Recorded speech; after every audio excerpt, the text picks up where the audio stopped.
Et je voudrais qu'on commence par un tout petit texte que moi j'ai trouvé pour ma part assez extraordinaire et qui s'appelle Peur totale au pluriel, qui est publié aux éditions Critérion, dans la nouvelle collection Extrême Europe dirigée par Christian Salmon, texte paru à Prague l'année dernière et qui a fait, paraît-il, beaucoup de bruit et qui explique, non pas je crois comme le dit l'éditeur, le pacte qui lierait pour l'écrivain la peur à l'imaginaire, mais qui est une sorte d'extraordinaire confession, absolument inédite, je crois, pour un écrivain de l'Est, de ce que c'est que la contrainte quotidienne, la peur, la lâcheté, les petites dénonciations, les visites de la police, les petits chantages, les rapports avec le régime, en donnant des noms. Et c'est justement le contraire même de l'héroïsme à la Václav Havel. Il n'y a pas de prison, il n'y a pas de torture, il n'y a pas d'enfermement ou de menaces de mort très précises, mais de toutes petites trahisons pour de toutes petites choses assez minables et qui décrivent beaucoup mieux, je crois, pour nous, justement, ce qu'a pu être de l'intérieur le régime tchèque que n'importe quel texte dissident, par exemple.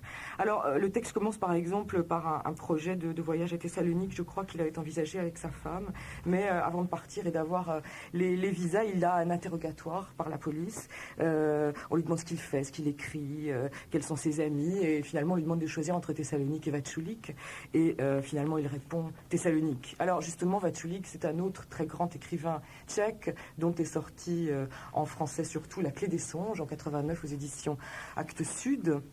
Il a été quelqu'un de tout à fait important, c'est pour ça qu'il est souvent cité dans les textes de Rabal, puisqu'il a été pendant le régime communiste l'un des grands éditeurs de textes samizdat. Et j'ai donc posé la question de ce texte justement à Vatchulik, qui était de passage dernièrement à Aix-en-Provence. La réponse est traduite, et la question aussi, par Yann Roubesch, qui est critique, traducteur notamment de l'œuvre de Seifer, de Vatchulik et de Havel. Donc on entend très brièvement, histoire aussi d'entendre un peu la langue tchèque, Vatchulik à propos de Bohumil Rabal. Hrabal byla opravdu sporná postava, ale rozluštění bylo v podstatě prosté. Bylo třeba pochopit, jak je to autor. C'est une personnalité contradictoire, mais la solution, son secret est très facile à expliquer. C'est un homme qui est extrêmement sensible, qui est hyper fragile et qui, en tant que tel, supportait mal la situation. Et alors, il est absolument impossible de demander à quelqu'un qui est affectif, émotif comme lui, de se comporter comme un militaire, comme un soldat, dans une situation qui le demanderait peut-être, mais en même temps vouloir qu'il se comporte comme un écrivain sensible. Puisque M. Hirschal, par exemple, a expliqué que c'était important, la littérature française, est-ce que c'est important pour eux d'être traduit en français? Est-ce que c'est un cap dans la circulation et dans la reconnaissance mondiale? Být přeložený do cizího jazyka bylo pro nás nesmírně důležité. To dávalo teprve lidem, které státní bezpečnost tím, že je připravila o povolání, o možnost publikace, tak je připravila i o právní postavení.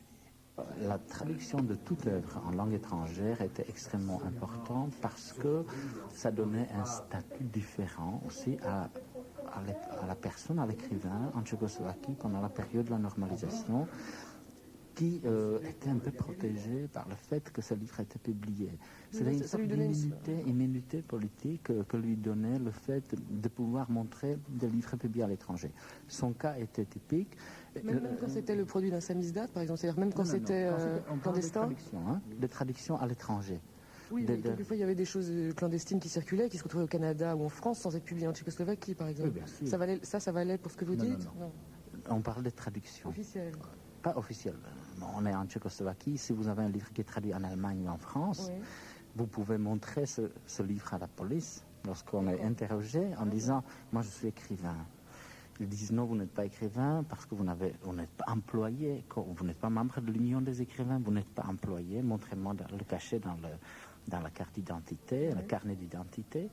Et alors quand vous dites, bon, je n'ai pas de cachet, mais j'ai des livres qui sont publiés, ça donne une certaine immunité. Alors pour l'Allemagne, c'était plus facile. D'ailleurs, beaucoup d'écrivains étaient d'abord traduits et publiés en Allemagne, dans le milieu germanique qui a été plus sensible au phénomène de la culture tchèque. Par rapport à la France, c'était un pas pas plus important, mais plus significatif parce qu'on savait que le milieu français était moins réceptif à ce qui se passait en Tchécoslovaquie pendant longtemps. Donc c'est quand même un cap le plus important.